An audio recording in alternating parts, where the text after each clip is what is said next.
Pagi. Pagi, Bu. Pagi, Bu. Seharusnya kalian jam sekarang ini penjas ya dengan Iya, Pak Bu. Bia. Tapi Penjas, Bu. berhubung Pak Bianya nggak ada di sekolah, jadi Ibu majukan ya, nggak apa-apa kan? Ibu majukan ke sejarah. Zoom-nya biar nanti jam terakhirnya syukur-syukur kalau ada Pak Bianya, kalau nggak ada ya sudah berarti jam terakhir nih sudah. Iya, Bu. Sejarahnya. Jadi kita masuk sejarah dulu ya. Sejarah yang kelas Ibu Patmi ada di sini. Tadi Ibu Patminya nitip ke Ibu. Kita Zoom. Ada, Bu. Ya, tetap UTS ya, kita hari ini tetap UTS. Jadi yang kelas punya Ibu nanti silahkan buka di GCR, dan kelas Bu Patmi juga silahkan buka di PCR-nya. Tapi sebelum kalian menjawab soal, Ibu mau menjelaskan sedikit dulu tentang materi kita hari ini, yaitu respon bangsa Indonesia terhadap kolonialisme dan imperialisme di Indonesia. Sebenarnya di Indonesia, nah kita lihat, nah, praktek kolonialisme dan imperialisme bangsa-bangsa Barat di Indonesia membawa dampak negatif ternyata. Minggu kemarin kita sudah membahas tentang bangsa-bangsa Barat yang menjajah di Indonesia, seperti ada Spanyol, Portugis, kemudian pemerintahan VOC, dan juga pemerintahan Belanda kemarin. Sini melanjutkan materi kemarin, jadi dampaknya melihat dampaknya di sini. Dampak negatif yang paling nyata yaitu eksploitasi sumber daya alam dan manusia, berhubungan dengan sumber daya alam dan manusia, di mana kemarin bahwa sudah kita bahas bahwa sumber daya alam kita di Indonesia ini kan banyak diambil oleh bangsa-bangsa Barat yang menjajah, dibawa, dijual mereka ke luar negeri. Kemudian kalau berhubungan dengan sumber daya manusia ini seperti kerja paksa, kemarin kerja rodi, manusia itu dijadikan alat mobilisasi untuk membangun rel kereta api, membangun jalan kemarin, itu berhubungan dengan dampak negatifnya di sini. Kemudian rakyat juga dituntut membayar pajak tinggi. Kemarin sudah kita bahas, sementara mereka tidak memiliki hak sepenuhnya atas tanah yang mereka miliki. Sebenarnya tanah-tanah itu milik orang rakyat pribumi. Namun diambil alih oleh pemerintahan Belanda pada saat itu, kemudian disewakan kembali ke mereka. Itu maksudnya di sini ya, poin ini. Kemudian selain itu banyak kebijakan pemerintah kolonial Belanda yang menyengsarakan rakyat. Dalam kondisi demikian, bagaimana rakyat Indonesia merespon praktek dari kolonialisme dan imperialisme?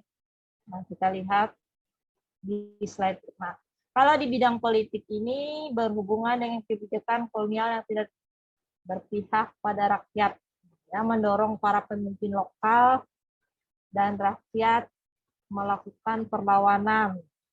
Kebijakan kolonial yang memberatkan, contohnya tadi pajak tadi. Pajak yang besar diberikan kepada rakyat biasa. Nah, kemudian misalnya hasil bumi mereka itu sudah panen, di jalan-jalan mereka diminta lagi pajaknya. Nah, akhirnya pajak ini menjadi 2 kali lipat ya mereka berikan kepada kolonial Belanda. Tidak sesuai dengan perjanjian awal. Maksudnya ini kebijakan yang tidak berpihak pada rakyat. Nah, kemudian bentuk perlawanan dengan mengangkat senjata. Rakyat-rakyat biasa juga ikut melakukan perlawanan dengan bergerak hatinya untuk melawan penjajahan tersebut.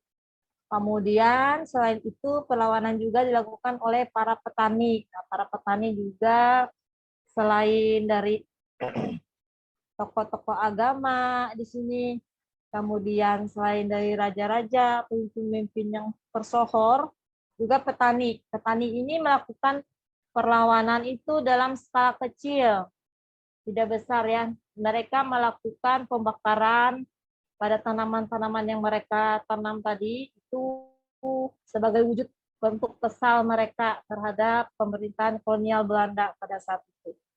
Itu perlawanan yang dilakukan petani, yang dilakukan dalam skala kecil dengan cara membuat kekacauan saja, membakar tanaman, misalnya tanaman tebu milik Belanda. Kemudian memasuki awal abad 20 ini, perjuangan mulai berubah.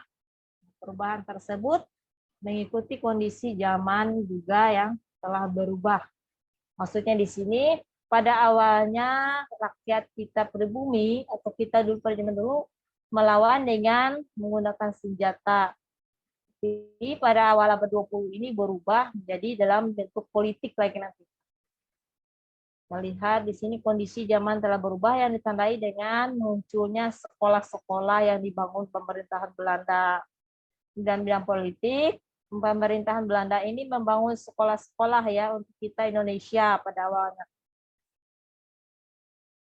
Menciptakan sehingga sekolah-sekolah yang dibangun itu menciptakan golongan-golongan yang terdidik. Di sini lagi lanjutannya tadi, jika perlawanan dilakukan dengan mengandalkan senjata, pada awal abad 20 berubah menggunakan strategi politik. Misalkan melawan kebijakan dengan pembentukan organisasi sosial politik, kemudian menyebarkan gagasan, dan semangat nasionalisme melalui surat kabar dan majalah. Kalau melalui surat kabar dan majalah ini, contohnya di sini tulisan Ki Hajar Dewantara. Ini ada di kelas 10 ya, kalian pelajari.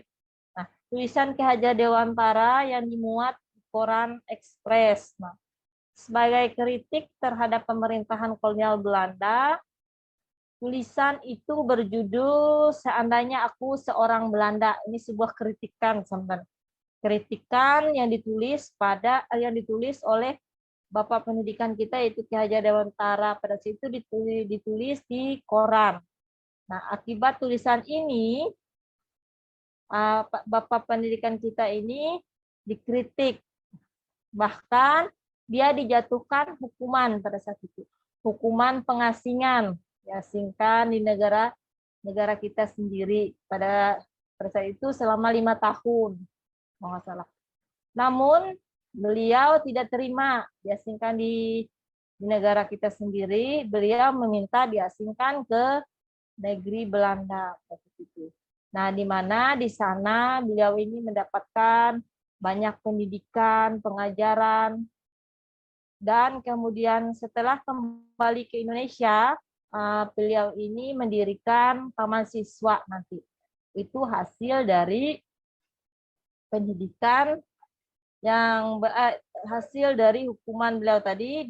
Setelah diasingkan, ternyata dari segi positifnya beliau ini mengambil hal-hal yang positif tadi. Baik begitu banyak pembelajaran di negeri orang dan dibawa ke negeri kita. Dan beliau nanti mendirikan yang dinamakan dengan taman siswa. Ini contoh dari yang berhubungan dengan kritik-kritik perlawanan dengan surat kabar tadi ya. Contohnya salah satunya adalah tulisan dari Ki Hajar Dewantara. Nah, kalau di bidang ekonominya di sini kita bisa lihat faktor ekonomi merupakan pendorong utama praktek kolonial di Indonesia. Di mana sebenarnya kedatangan bangsa Barat itu berawal dari keinginan berdagang, ya, berdagang dan mencari rempah-rempah. Selain itu, keuntungan ekonominya itu yang begitu besar tidak dibagikan ke rakyat pribumi. Nah, pada awalnya kedatangan bangsa-bangsa asing ini kemarin kita bahas disambut dengan meriah, dengan baik oleh bangsa Indonesia. Namun akhirnya mereka menusuk dari belakang dalam arti kedatangan mereka itu awalnya baik, tapi akhirnya ujung-ujungnya mereka ingin menjajah, ingin mengeruk hasil kekayaan alam Indonesia, diambil sebanyak mungkin. Ternyata kemudian selanjutnya melaksanakan hegemoni perdagangan. Ini hegemoni ini maksudnya memberikan pengaruh-pengaruh yang besar dalam segi kepemimpinan ya. Hegemoni ini pengaruh kepemimpinan, di mana hegemoni ini berhubungan dengan dominasi kekuasaan yang diperintahkan oleh Belanda. Kemudian perdagangan dengan kekuatan militer juga di suatu daerah berhubungan dengan bidang ekonomi masih. Kemudian tidak hanya komoditas dagang yang dikuasai, tetapi tanah-tanah pribumi diklaim tadi sebagai tanah kekuasaan mereka. Nah, padahal awalnya tanah tersebut adalah asli milik kita pribumi. Namun mereka ambil alih tadi tanahnya, disewakan kembali kepada kita dengan bentuk sewa tadi. Kita boleh menanam misalnya tebu, kopi, tapi dalam bentuk sewa. Nah, itu yang hal yang memberatkan ya bagi kita kaum pribumi pada saat itu. Kemudian dalam kondisi demikian rakyat tergerak melakukan perlawanan. Nah, perlawanan tersebut didorong oleh keinginan untuk melepas diri dari pengaruh hegemoni ini tadi, pengaruh-pengaruh kekuasaan, kepemimpinan Belanda.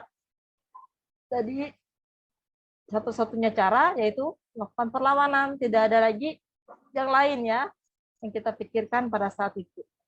Kemudian perlawanan terhadap Portugis dan Spanyol ini dimulai dari perlawanan yang dilakukan terhadap Portugis dan Spanyol karena bangsa Barat yang pertama menginjak kakinya di Indonesia itu adalah bangsa Portugis dan Spanyol.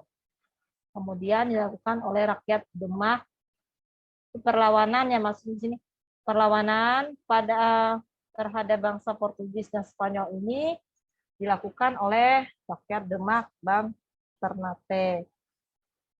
Melakukan perlawanan. Semua rakyat Ternate dan Demak ini melakukan perlawanan, mengangkat senjata, baik itu dengan bambu runcing, dengan tombak, dengan pisau, dan sebagainya. Karena peralatan apa saja yang ada pada saat itu digunakan yang bentuk sederhana yang bisa mereka lawan, mereka lawan. Kemudian setelah itu berlanjut lagi perlawanan terhadap POC, ini Kongsi Dagang. Tindakan POC yang sewenang-wenang ini ternyata mendorong munculnya perlawanan di berbagai daerah. Kongsi Dagang ini tujuannya datang ke Indonesia ini hanya untuk memonopoli perdagangan saja, menguasai perdagangan yang ada di Indonesia. Nah, akhirnya mendorong rakyat Indonesia pada saat itu melakukan perlawanan di semua daerah, ya, di semua daerah. Kemudian selanjutnya dilakukan oleh rakyat Makassar pertama kali. Nah, perlawanan ini bermula pada tahun 1634, di mana ketika memblokade berawal dari ini ya faktornya, memblokade aktivitas perdagangan di pelabuhan Makassar. Nah, ini faktor utamanya sehingga menyebabkan rakyat di situ marah dan akhirnya melakukan sebuah perlawanan. Kemudian tujuannya yang kedua adalah Belanda menguasai Makassar untuk menancapkan ini tadi pengaruh kekuasaan hegemoni ini tadi.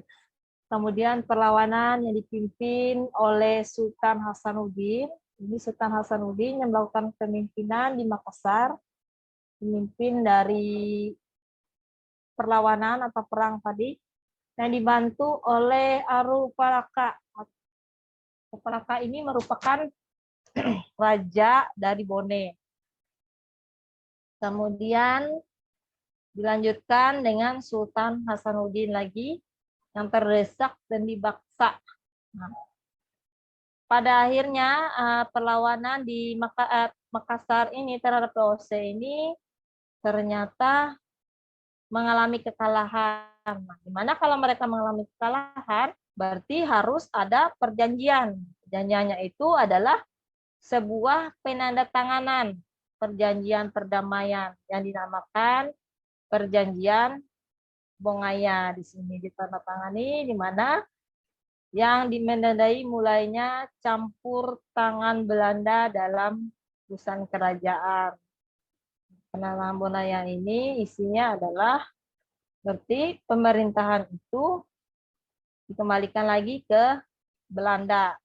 Yang awalnya bangsa kita itu tadi tidak setuju dengan pemimpinan yang dilakukan oleh Belanda. Namun karena kalah tadi, lanjut lagi melakukan perjanjian sehingga memperbolehkan pemerintahan Belanda lagi yang mengurus urusan pemerintahan di Makassar pada saat itu.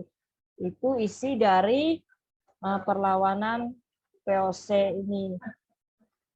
Kemudian kita lihat lagi rakyat mana di sini. Ada perlawanan rakyat Jawa. Nah, setelah perlawanan dari Makassar tadi, rakyat Makassar, lanjut ke rakyat Jawa juga. Akhirnya melakukan perlawanan yang dipimpin oleh Mas Said dan Pangeran Mangkabumi di sini melakukan perlawanan. Perlawanan rakyat Jawa ini.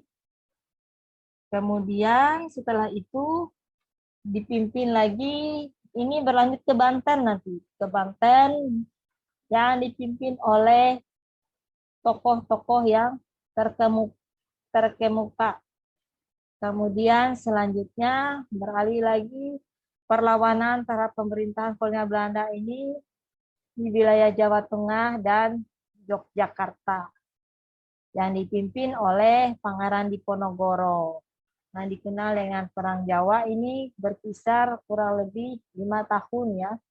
Berlangsungnya Perang Jawa itu atau sering kita kenal dengan Perang Diponegoro. Ini kelas 10 ada Perang Diponegoro atau Perang Jawa yang dipimpin oleh Raja Diponegoro pada saat itu. Nah, di mana dalam Perang Diponegoro ini juga kita masih mengalami kekalahan.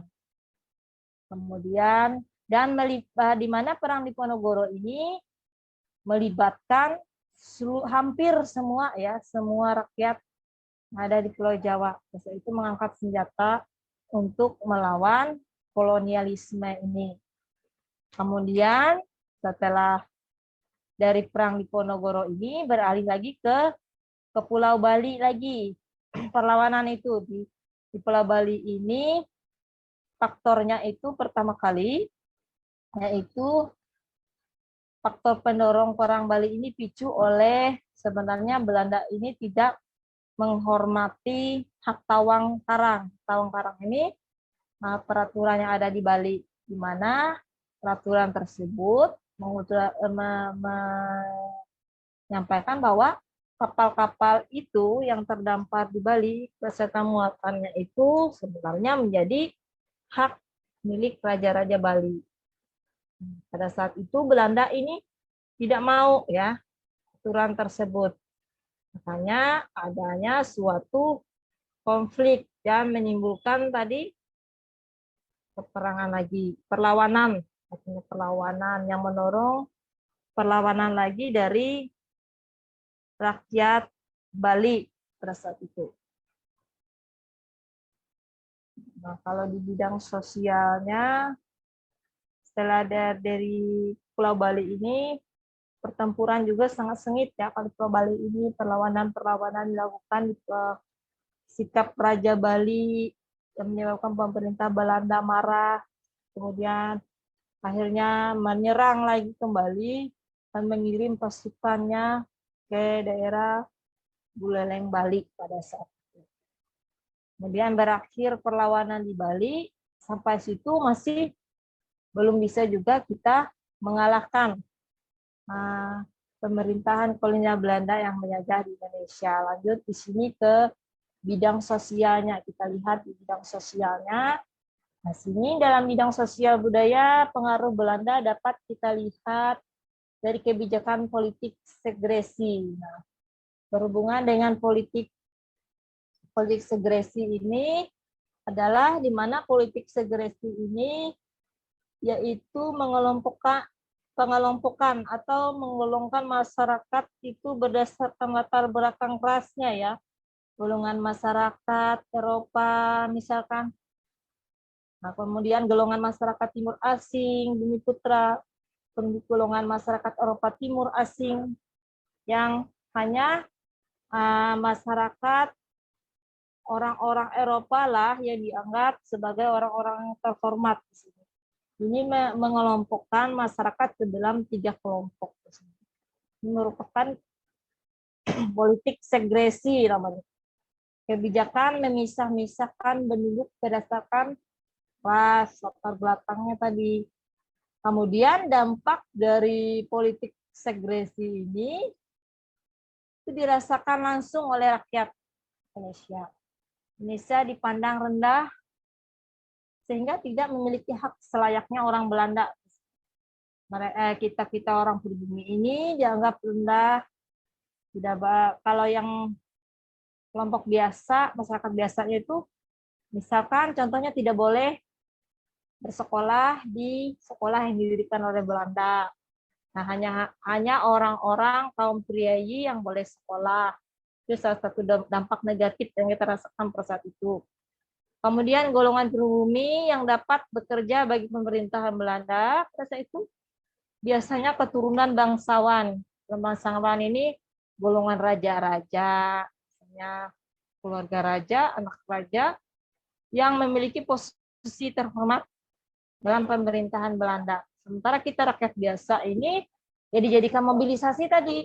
Mobilisasi misalnya membangun jalan, tadi digunakan kerja rodi.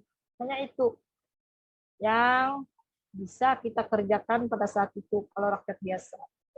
Nah, kemudian dalam bidang budaya, nah di sini Belanda memasukkan unsur-unsur budaya Barat. Budaya Barat yang tidak sesuai dengan adat istiadat Indonesia, seperti minum-minuman keras itu dibawakan oleh pengaruh yang dibawakan oleh bangsa Barat ke Indonesia masuk. Kemudian dalam bidang pendidikannya di sini Belanda membangun sekolah-sekolah mulai dari sekolah dasar hingga perguruan tinggi. Nah, Ibu kasih tahu sedikit tentang bidang pendidikan ini, khususnya sekolah-sekolah yang dibangun. Karena sekolah-sekolah dibangun oleh pendidikan pemerintahan Belanda ini sebenarnya ini adalah dampak dari politik etis kemarin atau politik balas budi. Nah, mereka merasa bahwa sumber daya alam kita ini sudah banyak diambil, sumber daya alam Indonesia ini banyak mereka ambil. Jadinya makanya mereka membangun sekolah-sekolah Indonesia. Ini masuk dalam politik balas budi. Kemudian sekolah Belanda tidak memberikan kesempatan kepada rakyat biasa untuk mengenyam pendidikan tinggi. Orang biasa dari golongan rendah tadi tidak diperkenankan untuk bersekolah di sini. Hanya golongan-golongan bangsawan yang bisa sekolah, keturunan raja, dan bisa sekolah di sekolah Belanda, yang didirikan Belanda pada saat itu. Kemudian kita lihat responnya lagi ya dalam bidang pendidikan. Ini yang tidak berpihak terhadap kita Indonesia, khususnya golongan rendah pada saat itu. Di sini, nah ini Taman Siswa. Nah Taman Siswa ini mendirikannya tadi adalah Ki Hajar Dewantara. Ini merupakan tokoh penggerak nasional yang memiliki perhatian besar terhadap pendidikan. Ki Hajar Dewantara ini adalah tadi orang Indonesia atau bangsa Indonesia, tokoh politik awalnya adalah yang melawan dalam bentuk politik tadi, menulis kritikan tajam kepada Belanda tadi, sehingga beliau diberi hukuman yang diasingkan. Nah, ini hasilnya dia mendirikan sekolah taman siswa. Karena tadi melihat, merasa tergerak jiwa nasionalismenya ya, terhadap bangsa Indonesia yang tertindas tadi tidak boleh sekolah. Jadi dia tergerak hatinya mendirikan sebuah sekolah. Di mana taman siswa ini, dengan didirikannya taman siswa ini, siapapun boleh bersekolah di sini ya. Ini adalah bentuk positif yang didirikan oleh Ki Hajar Dewantara. Kemudian bangun taman siswa untuk menandingi sekolah-sekolah yang didirikan Belanda pada saat itu. Kemudian taman siswa ini didirikan, ini bisa kalian catat, 3 Juli 1922 di Yogyakarta. Nah, melalui taman siswa, Ki Hajar Dewantara menginginkan bahwa generasi bangsa ini memiliki kecerdasan, tidak hanya kecerdasan jiwa, dan juga memiliki jiwa nasionalisme yang tinggi. Nasionalisme ini memiliki hati nurani yang menggerakkan hati nurani supaya bisa melawan kolonialisme tadi. Kemudian ada lagi yang kedua, kayu tanam. Ini tandingan dari taman siswa juga, namun didirikan di daerah Sumatera Barat. Ya. Pendirinya Muhammad Safai. Ini tanggal 30 Oktober 1926 di daerah Padang Pariaman di Sumatera Barat. Di mana Muhammad Safai ini menginginkan rencana pelajaran yang berbeda dengan rencana pengajaran pemerintah tersebut, kemudian terwujud melalui 3 unsur. Di mana tujuan dibentuknya kayu tanam ini membentuk watak, kemudian membiasakan murid bekerja sistematis, cepat tanggap, kemudian berinisiatif, dan rasa setia kawan antar mereka. Itu dari kedua respon tadi ya. Bangsa Indonesia juga ternyata bisa mendirikan sekolah. Ini berawal dari jiwa nasionalisme yang dimiliki oleh Bapak pendidikan kita Ki Hajar Dewantara pada saat itu. Nah, dari materi tadi, respon bangsa Indonesia tadi ada nggak yang ingin kalian tanyakan sebelum kalian nanti Ibu arahkan untuk menjawab soal UTS? Absennya jangan lupa ya. Yang hadir Zoom hari ini, silakan kalian isi absennya. Sudah, Bu, sudah diisi absennya. Silakan kalian kerjakan soal UTS-nya. Kalau yang kelas 11, 2, 3, 4, silakan buka GCR-nya dengan Bu Patmi. Kalau kelas Ibu, buka GCR-nya juga ya. Silakan dikerjakan. Sambil kita Zoom, silakan kalian mengerjakan tugas UTS-nya. Ada 20 soal tadi. Sudah Ibu kirim. Setelah selesai kalian mengerjakannya nanti bisa dipoto. Kalau dengan Ibu kirim kembali ke BCR-nya. Dio, buka KCR-nya dulu. Pegang HP nggak kalian? Rio, Pegang, Bu, pegang. ya buka. Sergio, silahkan kalian buka soal yang ada di UTS. Materi kita tentang respon bangsa Indonesia terhadap kolonialisme dan imperialisme ini sudah selesai. Sambil Ibu tunggu ya. Kumpulnya di GCR aja lah, Bu. Iya, di GCR.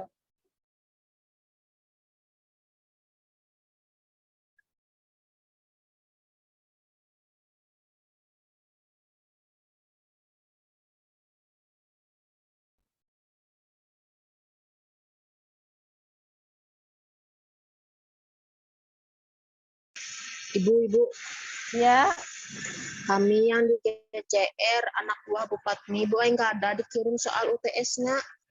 kalau kata Ibu Pat, tunggu aja sebentar lah. Oh, Hubungi ini, Ibu Bu. Patinya dulu. Ini. Tunggu sebentar. Ibu ini nggak bisa pengirim. Nggak ada nomormu dengan Ibu. Jika ada nomormu dengan Ibu, bisa aja Ibu kirim soalnya.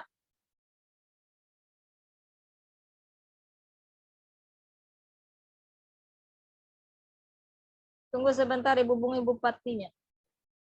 Ini, Bu.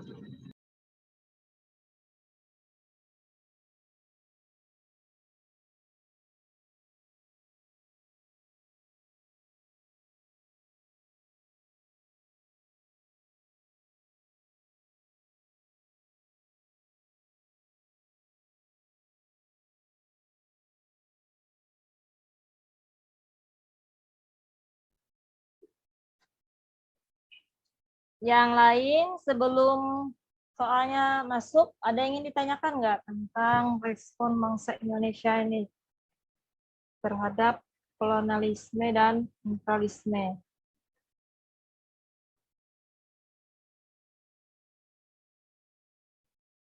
Itu tadi berawal dari respon kita di bidang terhadap kolonialisme dan imperialisme bangsa Barat yang membawa dampak baik itu positif dan negatifnya tadi.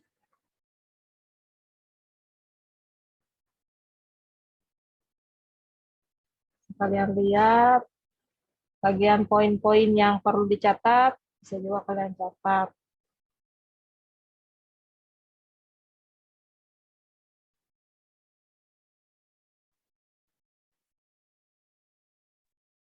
Bu, jawab UTS-nya pakai keterangan nggak?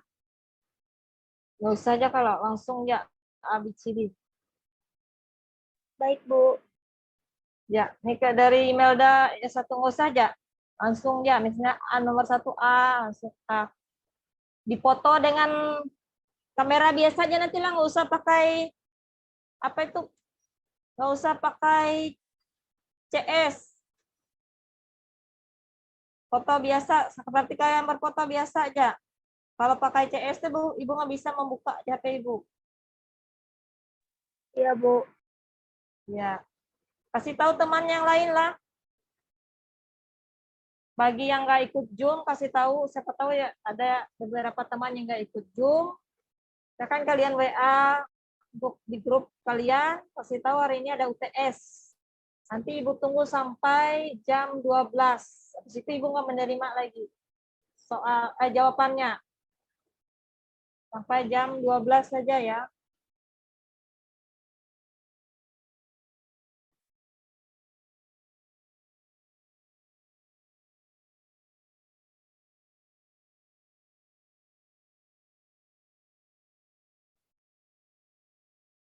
Baik, kalau nggak ada yang ingin ditanyakan, Ibu akhiri ya untuk penjelasan dari Zoom materi kita tentang respon bangsa Indonesia ini. Supaya kalian fokus menjawab soal. Silakan kalian fokus menjawab soal, nanti kirim ya. Selamat pagi, selamat mengerjakan soal.